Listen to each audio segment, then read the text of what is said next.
19054 and Resolution number 190-164. Mr. Stitt, please read the titles of the bills and resolution.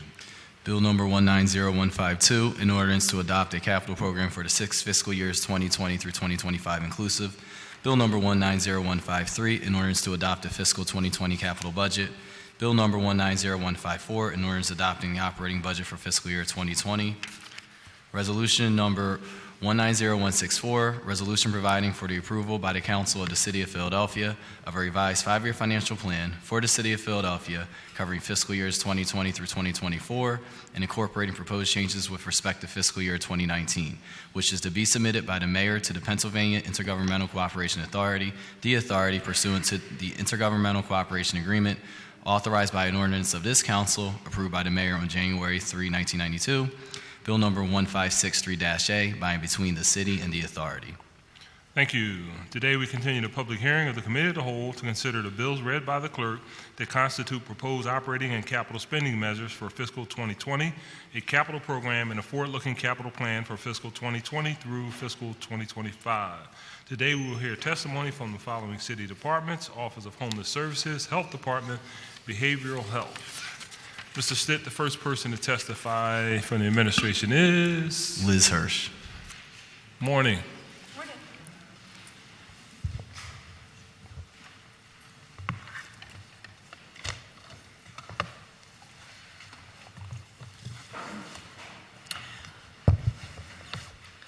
Good morning.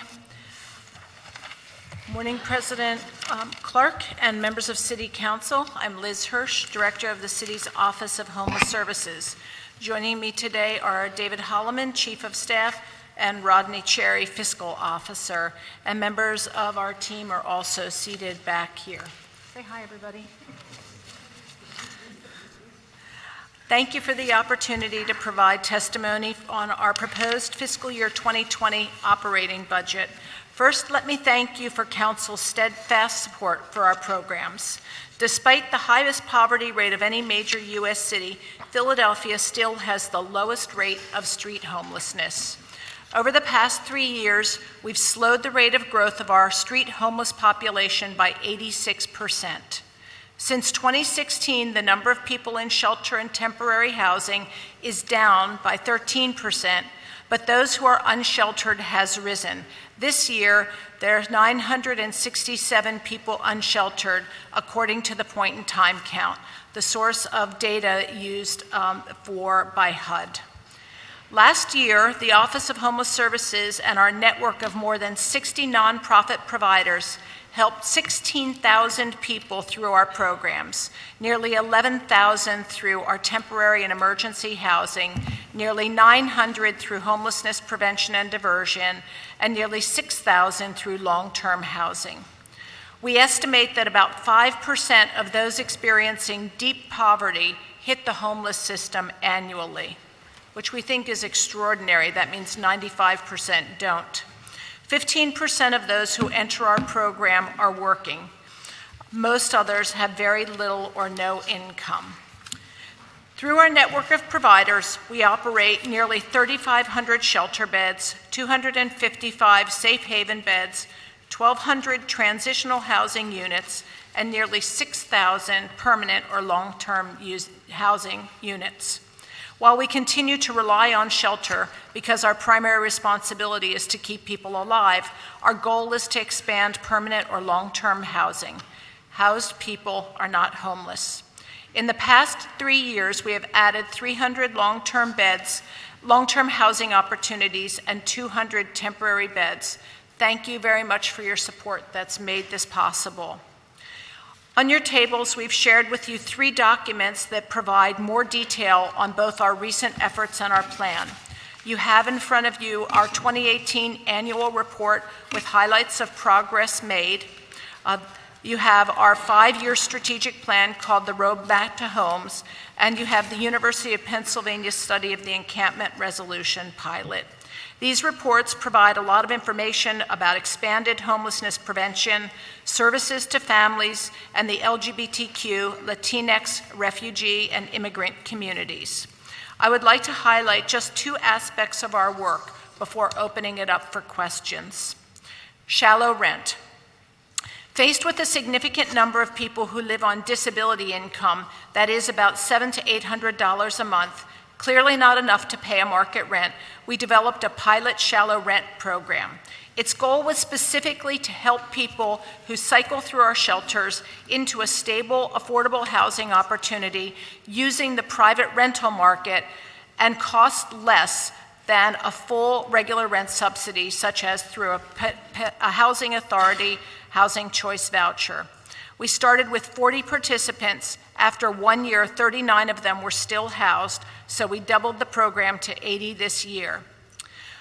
The model is that basically we use existing rental units. We engage private landlords, inspect the units to make sure they meet housing quality standards, require tenant training, mandatory payment of the tenant portion of the rent through direct withdrawal, and ensure wraparound services. The individuals we serve pay $200 a month, 30% of their income and rent, plus utilities. We pay the rest, but it's a fixed rate below market. We have more landlords who would like to participate. With so much discussion taking place of shallow rent, I wanted to make sure that you are aware that OHS has an infrastructure in place to administer a shallow rent program that is scalable to serve different populations and pay different rent levels. The second focus I'd like to talk about very briefly is the encampment resolution pilot. In partnership with the Department of Behavioral Health and the police, we resolved the 4 encampments in Kensington humanely and effectively. We used a push-pull or carrot-and-stick approach. Each bridge was served with a 30-day deadline notice, after which it would be permanently closed. And through intensive outreach, engagement, and on-site services, we provided low-barrier shelter beds or treatment slots to everyone we knew to be homeless in the camps. After 9 months, 65% from the first 2 camps were still service engaged, and nearly half were still in treatment and/or housing. Independent researchers from Penn hailed this approach as a success, saying that providing services alongside the closure defined the pilot's success. This approach has drawn national attention for its effectiveness in the face of tremendous challenges that very much still plague the neighborhood. We continue to address the homelessness in Kensington as well as throughout the city, but in Kensington through the Resilience Project, which brings together more than 30 city departments, offices, and agencies to work in a coordinated fashion to improve the quality of life for all residents.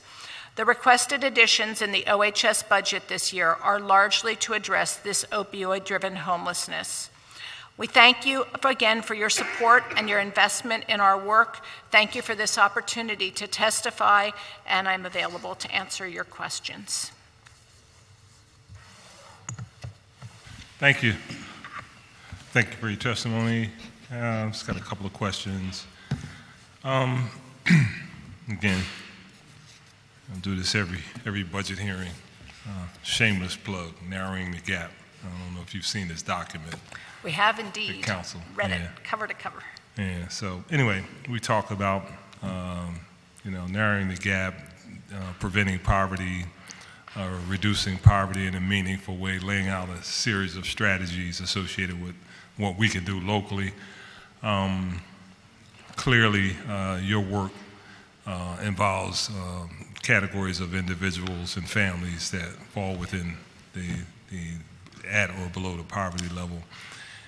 Can you tell me what your department is doing, and if you can align it with some of the things that we're proposing in this document, or just generally where we're going with that, because we genuinely want to have a measurable reduction in poverty, not just a feel-good reduction, because feel-good reduction is when we have announcements and we're having programs, which we've been doing over a series of years, but every year we're still at 26%.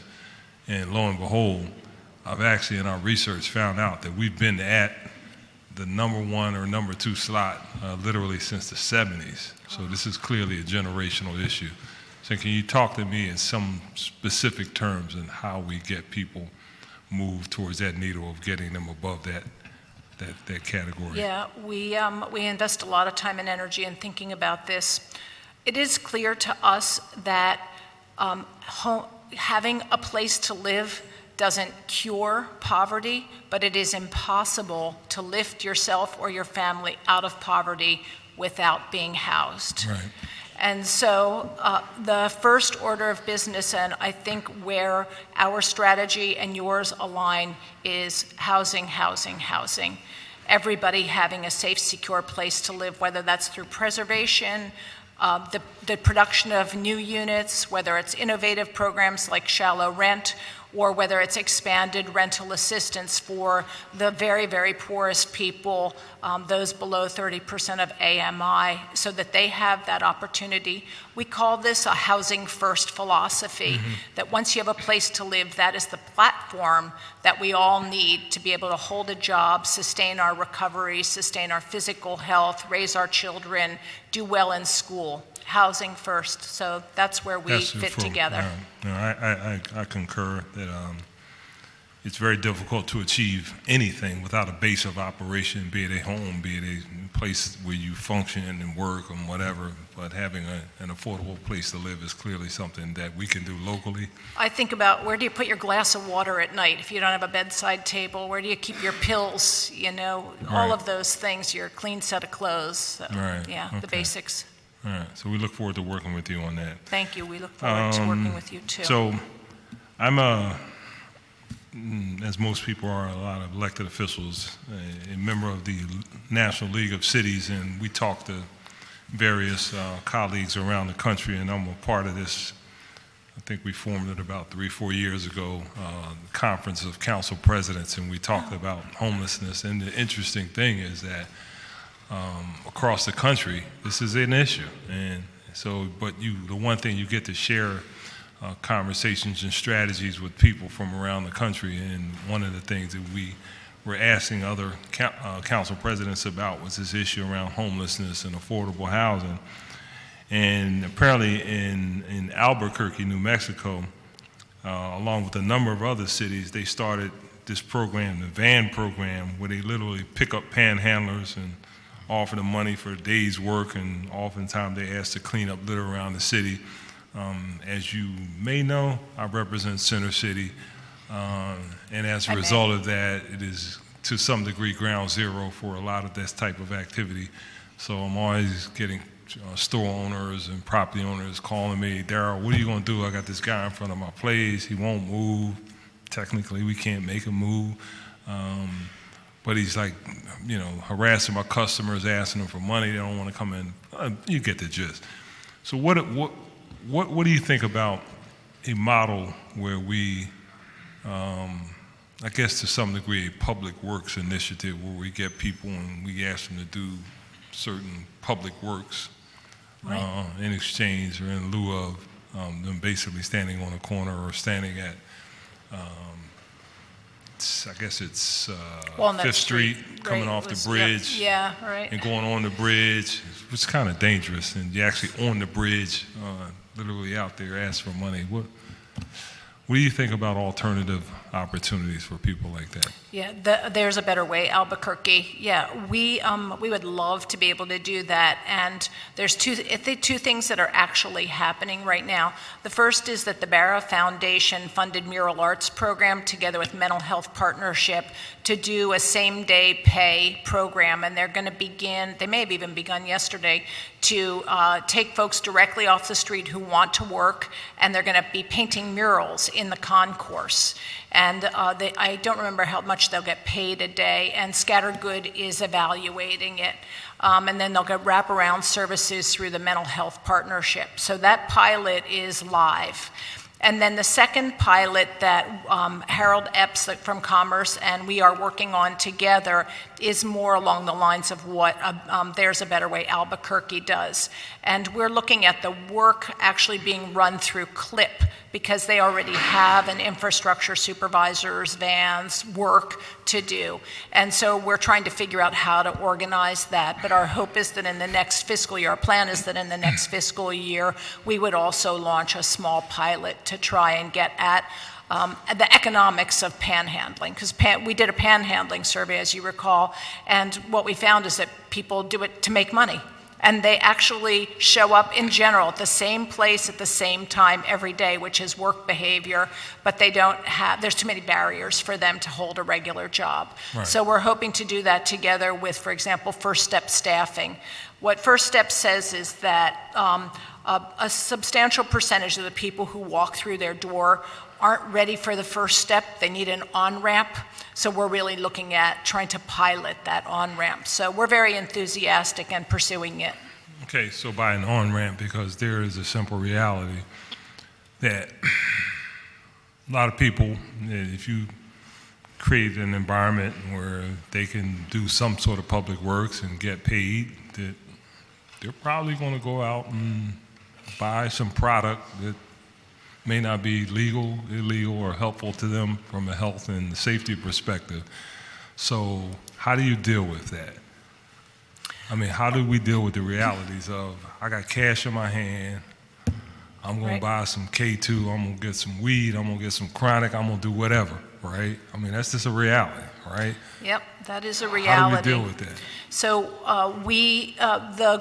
the model has wraparound services, and the idea is that as people, and I think what they found in Albuquerque and other cities is that as people have opportunities for legitimate ways of earning money and they have the experience of contributing and dignity of work, that becomes a link for them with the services that are available, so that the program is actually nested with a set of services.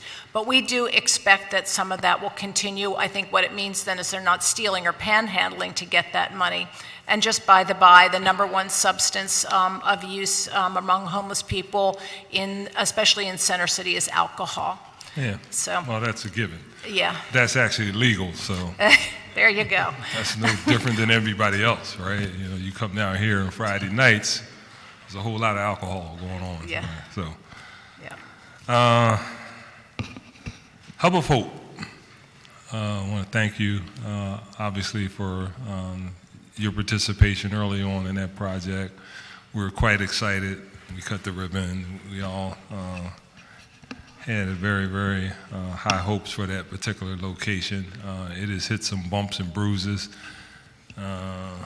Actually was down there a couple of days ago. It was kind of clean. I don't know what happened. Somebody, a newspaper story or something. So Yep, we're working. what's our long range game plan for that? Because I'm gonna let Dave. yeah, we gotta figure, because it was it's a good idea, and I understand in the actual Hub of Hope, you know, it's working. You know, we're getting people engaged. You know, the long-term viability of those individuals in terms of them moving them out of their situation. I guess the jury's still out on that, but at least while they're in there. But the issues surrounding and leading to the Hub of Hope is challenging, and I frankly don't like going down there because the store owners, not the individuals, the store owners have beat me over the head. And Councilman Greeley and myself, you know, Three store owners. Yeah, they're all over me. You know, it's like, well, what are we going to do, right? What are we going to do down there? And I know it's not just simply on you guys, it's SEPTA and the city and everybody else. Good morning, Honorable Clark and all members of council here. As you said, we have done a lot of work. We continue to hear the complaints that comes in, not only from the store owners, but also from participants who utilize the Hub of Hope. And so we think that the Hub of Hope is the right approach. I think 2 years ago when we heard a number of complaints about people having unoccupied time in the area center cities such as Panhandle, this was a great concept and idea. So what we have continued to do has been partner with the business owners down there, also with law enforcement, and also stepped up our social service efforts. Part of the reason why you have seen a significant change in that area, we have started this over a year ago. We have hosted a number of different training to really educate the general public, members of the District 47, risk management, about what is being done in the Hub of Hope. What we have found was that a significant number of people who are around the Hub of Hope aren't homeless. And so what we're trying to do is make a clear distinction between individuals who are actually utilizing the Hub of Hope for services versus people who are coming down there doing predatory behaviors. So it's an ongoing and long-term strategy. SEPTA and the local PD has been phenomenal in partnering with outreach. We recently hired an outreach/behavioral health specialist to really identify individuals who may be homeless and struggling with some behavioral health to get them a correct intervention, which is social services. The other thing Project Home has done with us, we're continuing to meet on a bi-weekly basis, really talking about creating a by-name list of folks who are really, truly struggling with homelessness, housing crisis down there. I think all hands are on deck in terms of a project. I think, Liz, when you indicated about the day labor program, we're looking at a multitude of issues. We know it's not going to be a one-for-one strategy, but we're trying to quickly wrap areas. We're taking part of the encampment resolution pilot, taking best practices from there, and putting it in that particular area also. What we have found is that I always like to say, bless people with services. The more service that you're able to provide to people, the more opportunities that they get. And we also know that rounding the SEPTA concourse is seasonal. You know, during the winter months, majority of people who do not like being out in the elements are hanging in the subways. And so what you're starting to see is a shift in behavior. But we are trying to work as closely as possible with different agencies that are coming in contact with them to keep wrapping services around them. Okay. All right, thank you. Chair recognizes Councilman Greenlee. Thank you, Mr. President. Just quickly on the Hub of Hope, I'm glad you noted, sir, that a lot of the problems seem to be, and I'm hearing this from talking to SEPTA and the business people, are the folks that are not actually homeless, but they're there to take advantage, selling some illegal products or whatever, and that seems to be a big thing. And I know that's more of a police issue, but I think that is it seems to be a big part of the problem down there. Yeah, absolutely. And I think there's an opportunity also to engage in those individuals. Right. I think when we talk about the poverty rate, unoccupied times only lead to a number of different behaviors.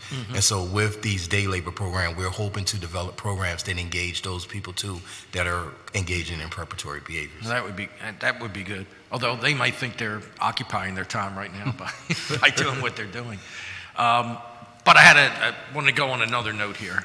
Liz and everyone, I know you have a difficult job and only so much money to deal with. But as you know, I brought up both privately with you folks and on budget hearings about the Women Against Abuse shelters, the two of them. And I see in the budget detail, page 26, is $700,000 decrease in emergency shelter. Now that's kind of lumped together, but Women Against Abuse shelters are one of those that are in the group. And I'm wondering, are they receiving a decline in their funding? Or because I know we try to every year bring a little bit more in there. So do you know, are they getting any decrease? We haven't done a detailed spending plan at this point in time. I know before, and I think we had a meeting, I think budget director was in there, that there would be discussion with those of us, I'm one of them, I'm not the only one, that has concerns about those two shelters and making sure that they're as properly funded as we can. Is the plan to still do that? Is to still have? Absolutely. Okay. We try to keep our word. Okay. All right. Because so you're saying you don't know at this point how that money's going to be changed? We haven't done our spending plan yet. Okay. So when the budget's passed, it gets to that point. Will we know then? Or will you have a detail then? Or? Yeah, the process is that, first of all, we have to do the letters of intent, get the scopes out, and the proposed budgets for all of our providers, and then begin to make those decisions. All right, well, I guess I just want to go on record saying that and I think a lot of us in here would be not supportive of seeing those, and I know, look, the homelessness issue, the shelter issue is important to all of us generally, but I've always made the argument that those two shelters may be the most urgent, because you're talking about if the women and their kids don't get out of that situation, that woman could be dead tomorrow. So I think there's nothing more pressing, in my opinion, than those two shelters. You know, again, not taking away from anything else that you have to do and any of the other shelter system and all. It's all important. We're trying to get people off the streets. I get it. But those shelters to us, you know, to a lot of us, is a tremendous priority. So I hope there can be some discussion before that final decision is made, with all of us that are interested in this, to see that those two shelters are maintained as much as possible. So I would make that request now. Okay. I think we are very much in agreement that matters of life and death come first. Okay. All right. Okay. I appreciate that. Thank you. Thank you, Mr. President. Thank you, Councilman. Chair recognizes Councilman Dom. Thank you, Council President. Good morning. Do you have any statistics on the homeless population that we need to desperately help versus those people on the street who are not homeless but are trying to earn a living? We take responsibility for those people who are homeless and that we know are homeless. And so when outreach goes out, they engage everybody, or if the police get a complaint or know somebody who is of concern, they also go to outreach, and outreach maintains data on all of those individuals. But we don't maintain a census of people who aren't homeless or are, because we can't really tell by looking. Right. And you get into very gray area when you start making assumptions about people. So I would say that the answer is no. We know a lot about the people who are out there who are homeless. Okay. And what is our average cost now per bed? We look for new beds that you're looking for. What is the cost? Sorry. Yep. What is your cost per bed? So for an emergency shelter bed, it's between $40 and $45 a day per person. For our, and that's an ongoing cost, and the average stay, I think we're between 5 and 6 months, although it's going down.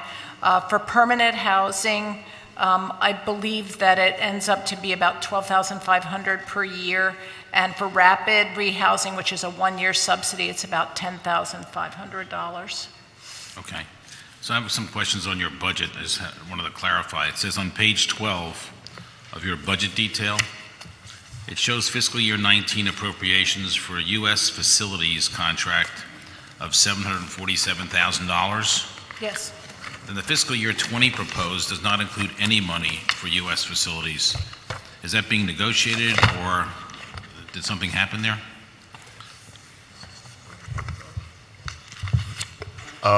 We're in the process of, I believe we're going to issue an RFP for the maintenance service for this coming fiscal year. And once we get the detail on that, we'll have more information. Okay, so it's being negotiated now? Yes, it will be. Okay. And your testimony mentioned that you intend to develop a facilities strategic plan this year. How will that strategic plan help you understand the department's assets? Well, the department, I'm not sure what you mean by assets. All your assets of the department, the beds you control, all your facilities. Well, the facilities that are owned by the city are operated by the Department of Public Property. We're basically a user of those sites. What we have discovered, Councilman, is that we have a lot of different structures. Some are owner-operated, some are leased by the operator, some are leased by the city. It's really a mishmash, and that makes it very complicated to administer, and it makes it complicated to maintain them. So what we're trying to do is to understand the structure of all of our facilities arrangements so that it can be streamlined. We're looking for some efficiencies, we're looking for cost savings, and we're looking for higher quality property maintenance. So we're looking at all of those elements of running those 30 or 40 facilities in a way that's more efficient, effective, higher quality for the people, and hopefully we'll be able to recognize some savings, but I don't know yet. Okay. And then Public Properties budget detail for rental payments shows two line items for OHS, an $80,000 rent payment towards 804 North Broad and a $685,000 rent payment towards 801 West Girard.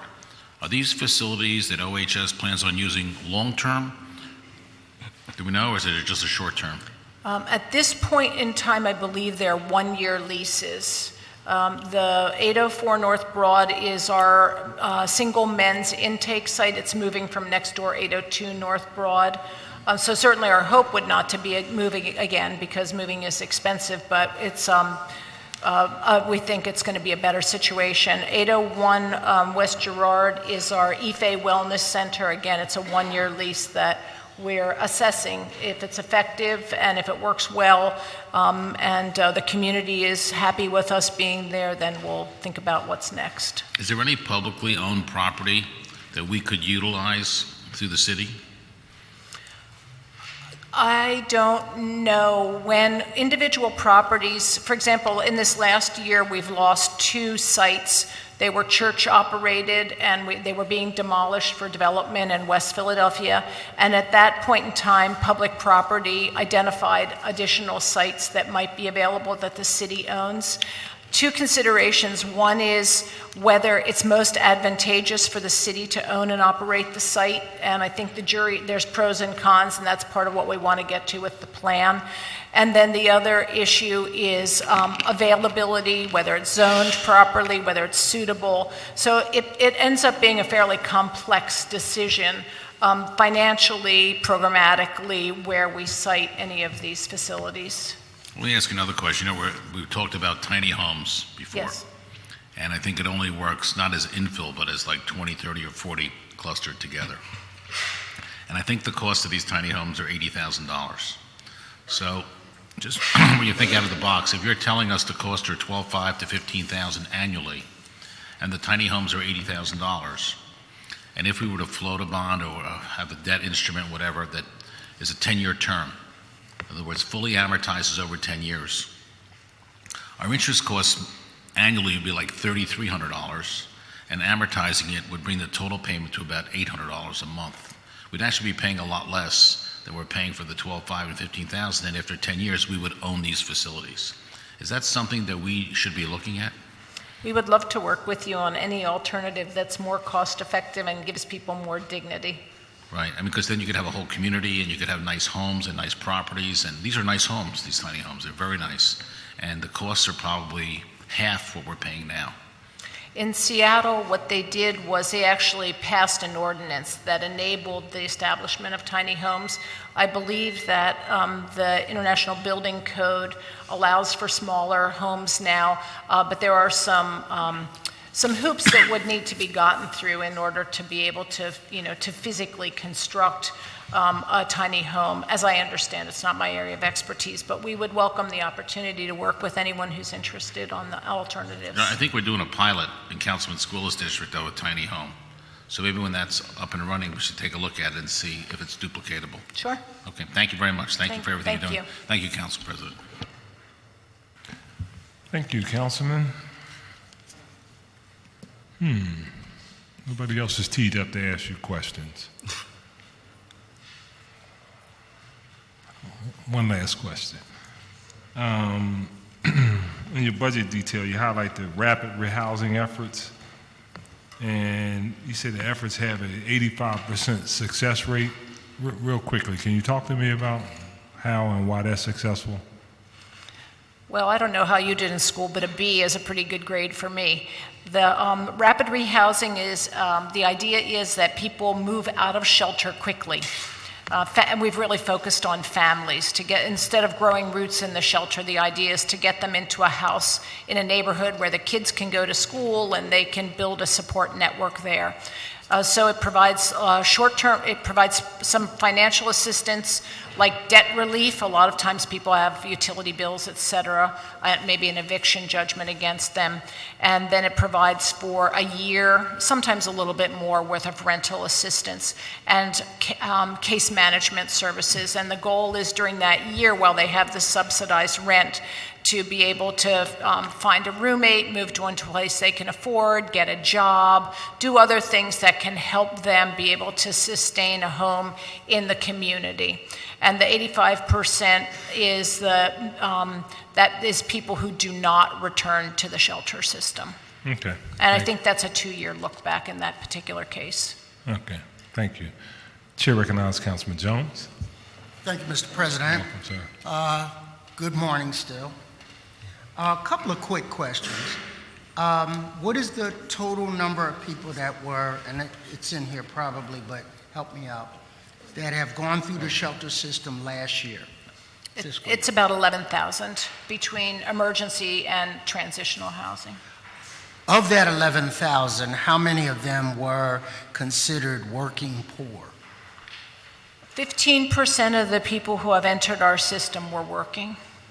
The average income for people in our system is really $10,000 or below. We're talking about people who are living in deep poverty, many of whom have zero income, some of whom have SSI or SSDI, and then some of whom may be on TANF.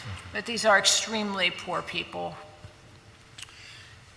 Have you had an opportunity to look at,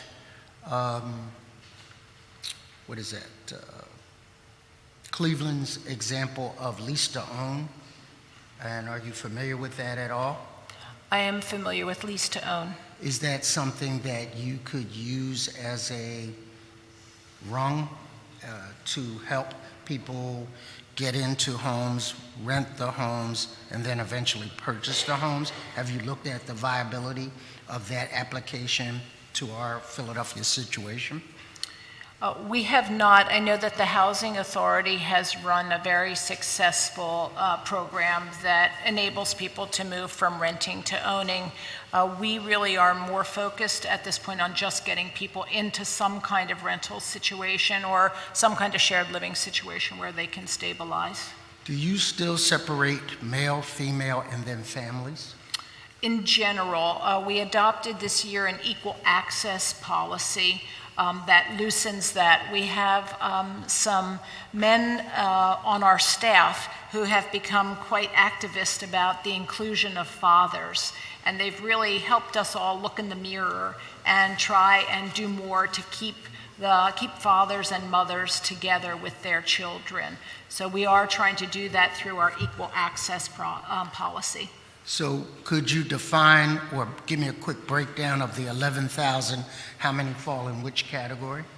About half are families and maybe a little less, maybe 45%, and then the rest are singles.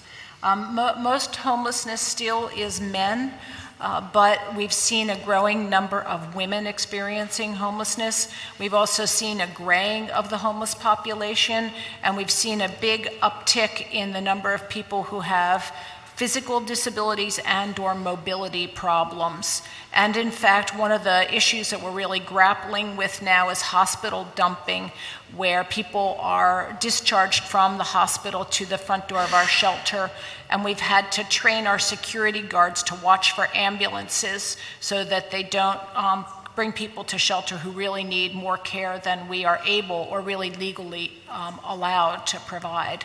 Has there been any dialogue with the hospitals about this practice? There is, and there's a policy and a procedure in place, and so we've been working with them to try and follow that procedure, but I think they're struggling with the same issue we are, which is places for people to live who are very, very poor and who also have some kind of disability. When you deal with that 11,000, do you look at the causes of the homelessness and why they became homeless? And can you break that down? I don't have that breakdown in front of me, but when people come to one of our two intake sites, they sit down with a social worker for as long as it takes to help understand what's going on. Our first effort is to try and help them see if there's a safe alternative that they can go back to. And so we've done training with our staff this year, and this is under Bruce Johnson, who's sitting here. We've done training with our staff this year with national experts on mediation, because sometimes there's a family conflict that leads people to get kicked out, and if we can, we try to help them go back to somewhere, or through other prevention and diversion efforts, maybe move into a different place, or throw a little money in the pot. And so we've tripled our homelessness prevention and diversion over the last couple of years, thanks to the local housing trust fund, because we would really rather people not end up in shelter. But the reasons that people become homeless, the number one reason is money. They don't have enough money to pay the rent.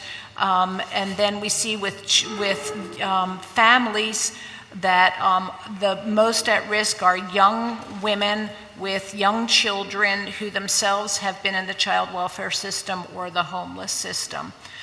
So those are kind of some of the trends that we see, but we could provide more detail if you would like. How do you interface with rental assistance for emergencies when people are faced with that homelessness? Has that fund been adequate to address some of the problems? No, we think that based on the data that we have, which is somewhat limited, we think that we're providing assistance, homelessness assistance prevention for about 20% of those, between 20 and 25% of those who come to our front door saying that they are facing imminent homelessness. And that's separate from the prevention and the Philadelphia Eviction Prevention Program. What was the allocation last year towards those rental assistance programs? I think it was about $2.2 million, and a chunk of that came from the local housing trust fund. That was about $750,000. And then we redirected what's called emergency shelter grant dollars also for some of that. I think there's some home money that comes through DHCD, and there's CSBG dollars, which is federal money that comes through CEO. And we combine all of those. And then there was a new revenue source that came from PHFA and the Federal Home Loan Bank called Home for Good, and that also added to the number of homelessness prevention grants that we were able to provide for people. So we have $2 million worth general pool of rental assistance, and if I heard you correctly, we need another 80%, which would make it 10 million. That'd be nice. That would help. But is it accurate? To the best of our knowledge, based on the data that we have. Final question I would have, based on your records last year, were there instances of assault in the homeless shelters? Assault? Yes. I don't know. Not that I know of. Our shelters are remarkably safe. They're certainly much safer than people sleeping on the street. And we do require an incident report. There were some overdoses, and sometimes there's verbal altercations between people, usually not physical. We have set up a participant call line. So we have two fail-safes. We have a participant call line. So any individual who feels that they're unsafe or being treated poorly or there's conditions that they want us to know about can call that line. It's 686-4700, and they can leave a message 24 hours, or they can talk to a social worker between 9 and 5, Monday through Friday. And then we have what are called incident reports. So if anything happens, they surface it up. And then we have an appeal process. So if people feel that they're being treated unfairly or something bad has happened that they want to get fixed, they can grieve and appeal through our process. Final question, Mr. Chairman. What is the average stay from the time a person comes to a place like Elijah Shirley until they get some type of long-term housing assistance? What is the average time? I think it's 175 days on average. But I will tell you that only about a quarter of the people who come to our shelters exit to permanent subsidized housing. It's just not available. The PHA, as you know, doesn't have housing choice vouchers or public housing subsidies widely available at this point in time.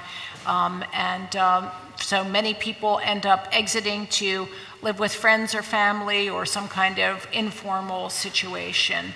For those who do exit to permanent housing that's affordable to them, 93% do not return to homelessness, which gets back to our point, which is that housed people are not homeless.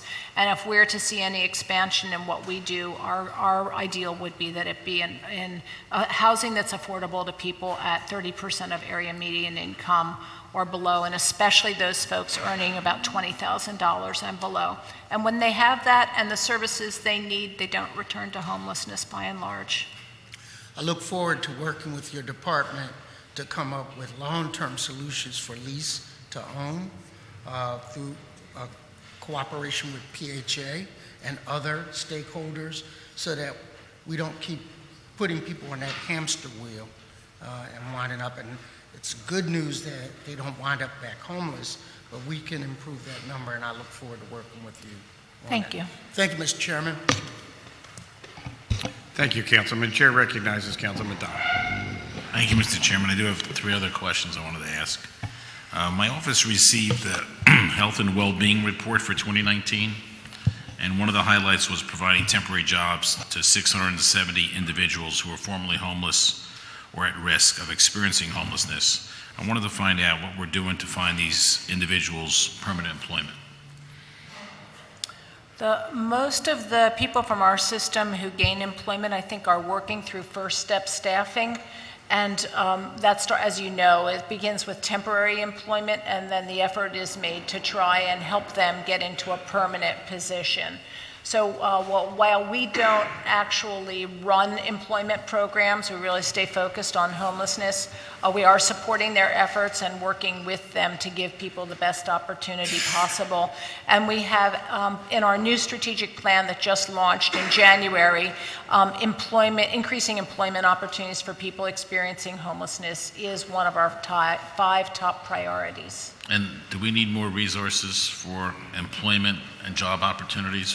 I think especially First Step staffing, it's very, very effective, and I think they are under-resourced for the demands on their system.